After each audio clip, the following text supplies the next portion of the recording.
Chào cả nhà. Hôm nay thì nhà mình ăn hai vợ chồng chứ không phải nhà. Bữa nay có hai vợ chồng ăn con cá chiên trắng này, mình chiên tươi, ăn với xoài. Đây mình mua 2 kg xoài.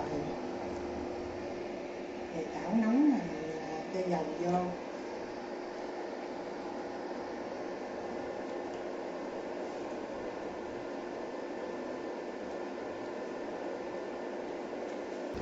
Tôi chảo dầu nó sôi chưa? Nó cũng sắp sửa sôi rồi. Con cá này mình đã chùi nó sạch sẽ. Khi mà mình thả vô nó không có bị nước văng. Đây máy đi. Còn mấy cái này quên, hồi nãy quên chùi nó cái rau riêng của nó nè.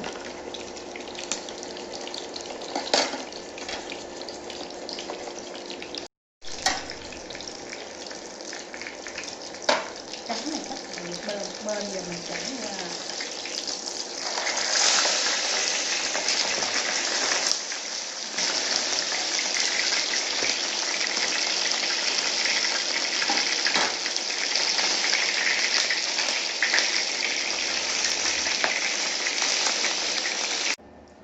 Giờ thì mình làm nước mắm chua ngọt để mà ăn với cá nha cả nhà. Mình làm thì theo cái liều lượng của mình là 3 muỗng đường nè nha, 6 muỗng nước,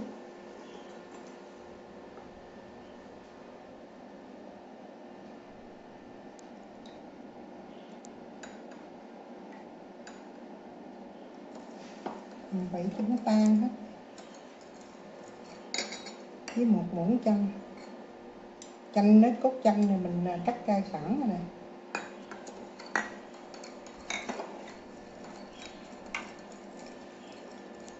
Nãy mình làm 3 muỗng đường thì mình làm 3 muỗng nước mắm.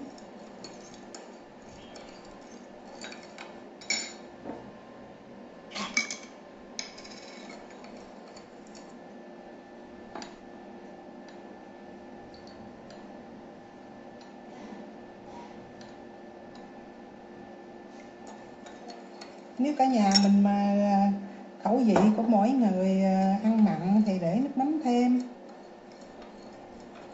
Gia đình mình thì ăn cái mức độ cỡ này. Liều lượng thì tùy theo khẩu vị mỗi nhà nha. Thì xong rồi mình để tỏi ớt vô.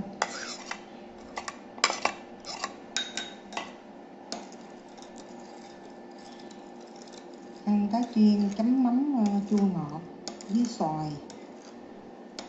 Bữa nay bữa cơm đơn giản của mình như đó thôi. Chào. Bữa nay mình chia sẻ với cả nhà là vợ chồng mình ăn Cá chiên trắng chiên tươi với xoài bằm. Rồi là mời cả nhà xin nha. mời cả nhà. Anh ăn cái đầu, Cái đầu.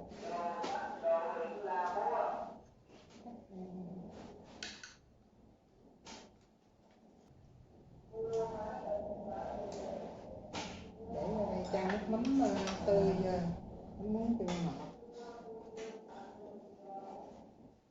Gắp xoài lên. Được thấy là hấp dẫn rồi.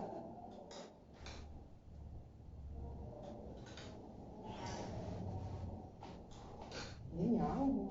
Cái của mình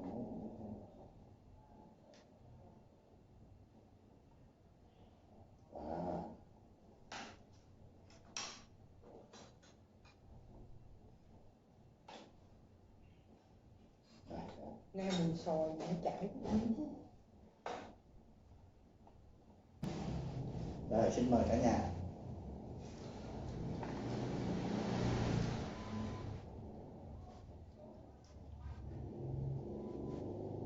Xoài này cũng đôi chua ha anh. Không chua. Hồi nay sáng đi chợ thì em thấy mua không biết kêu bằng xoài gì, nó đông quá rồi mình hỏi rồi cái chị bán chị nói không nghe rõ. Mua đại tại vì cái xoài sống mình cũng dễ lắm. Mình có thể mua sụt cát gì ăn cũng được hết trơn, tại vì mình ăn với nước mắm chua ngọt nè, nếu nó chua thì cũng đỡ. Cái này không chua ha, Nó chua lợ à? lại lại vậy.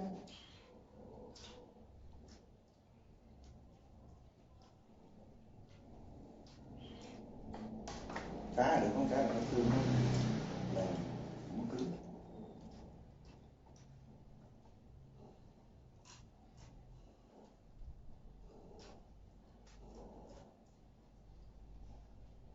Xôi bào xong rồi đẩy vô nước mắm chua ăn rất là ngon cả nhà ơi. Mình nhà mình như hầu như là bữa cơm nào cũng có một cái xào tầm. Còn nếu ăn mà trường hợp vẫn có nước mắm chua á, thì mình để một chút đường, chút nước mắm vô đó thì cũng ăn ngon.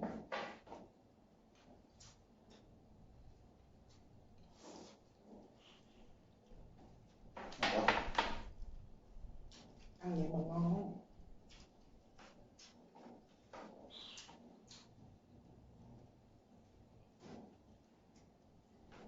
Nói bành chứ bây giờ nó có cái độ bào bào ra rất là ngon. Khoan để bớt hả? Bớt hả? Bớt nữa. Vô đi. Nãy giờ quên cụm ly nữa lo ăn. Ăn rồi mới cụm chứ. Ăn rồi. Ủa dạ? Vô. Ăn sao cụm? Ủa vậy sao? Không gạt cái vụ này. Miệng thấy khát nước là uống thôi chứ không có gặn mà cụm. Nhớ thằng cháu nó cũng cầm ly nước đá đậm của nó cụm với ông á.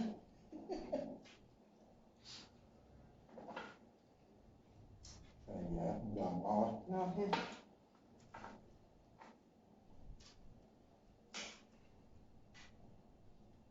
Da hay vậy?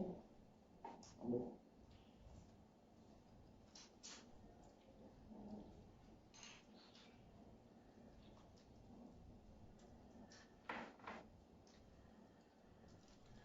Biết sao ăn lắm.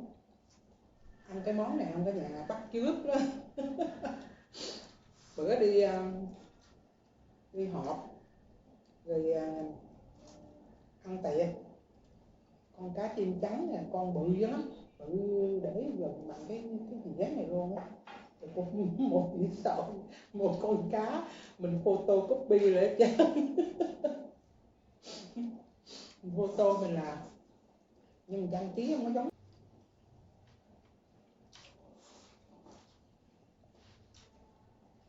Con cá này hai chồng ăn là vừa đó.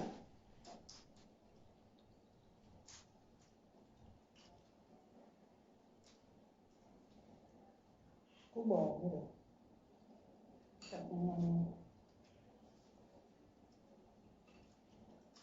Dẻo mà nó ngọt ha. Bữa đi ăn là mình không có nhớ vô dĩa cá, mình ăn về dĩa gỏi, dĩa gỏi kế bên mình tôm mình ăn.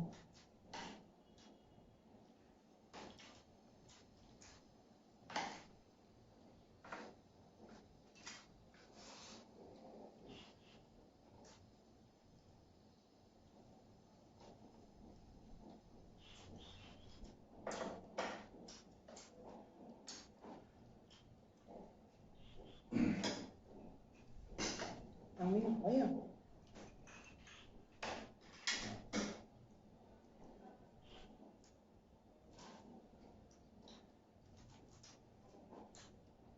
Cắt tròn vậy tiện là cả nhà. Ăn cái bình chừa cái hộp cái vừa. Khỏi mất công phải cắt.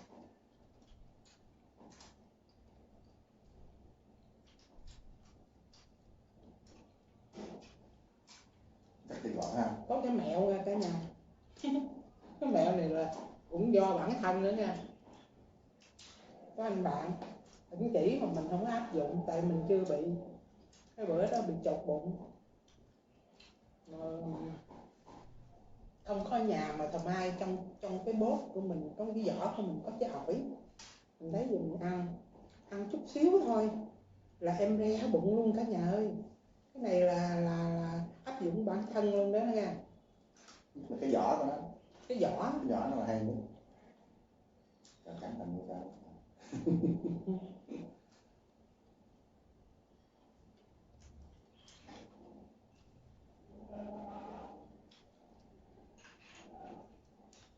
buổi sáng của mình, buổi trưa của mình đã xong rồi. Khi các bạn mình khi mà coi cái clip này mà cái yêu thích thì nhớ ủng hộ cho mình nha. Rồi sau mình chúc sức khỏe cả nhà, chúc sức khỏe. Giờ không biết tự nhiên nó mất tiêu, nó chạy mất tiêu hết trơn rồi. Chúc các bạn mình ngày mới vui vẻ, Tràn đầy hạnh phúc. tràn đầy hạnh phúc nha. Rồi xin Xin chào. chào.